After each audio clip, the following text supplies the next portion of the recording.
இன்னைக்கு பிளைட்ல போறோம். போற வழியில மேல இருந்து கீழே குதிக்க போறோம். பயப்படாதீங்க, நாங்க பேராஷூட் வச்சிருக்கோம். எங்களுக்கு ஒண்ணும் ஆகாது. இருந்தாலும் சூர்யாக்கு இப்பயே காலெல்லாம் நடுங்குது. காய்ஸ், ரொம்ப காத்தடிக்குது காய்ஸ். டேய் சூர்யா, லுங்கிய ஒழுங்கா புடிடா, பறந்துற போகுது.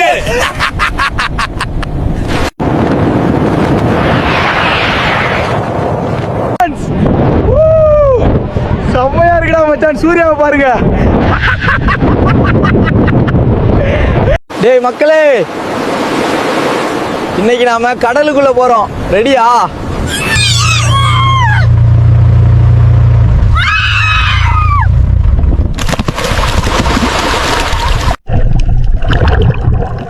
காய்ஸ், இன்னைக்கு நாம ரொம்ப ஆழக்கடலுக்குள்ள எக்ஸ்ப்ளோர் பண்ண போறோம். காய்ஸ், பாத்தீங்களா இந்த ரொம்ப அழகான மீன்கள் என்ன? ஏய், இவங்க நமக்கே பக்கத்துல மிதக்குது. செம்ம மேஸ். டேய் டேய், சுறா, பெரிய சுறா, ஓடுறா ஓடுறா. டேய், பக்கத்திலே வந்திருக்கு, வேகமா நீந்து. காய்ஸ், இப்போ நம்ம ஒரு கோவில் கும்பாபிஷேகத்துக்கு வந்திருக்கோம். சூர்யாவை பாருங்க, அலங்காரத்தை பார்த்துட்டு வாயை பொளந்துட்டு இருக்கான். பாருங்க, அலங்காரம் பந்தல்லாம் எவ்வளவு அழகா இருக்கு. வேதிய குண்டங்கள் ஆகம்ப முறைப்படி சூப்பரா அமைச்சிருக்காங்க. இதெல்லாம்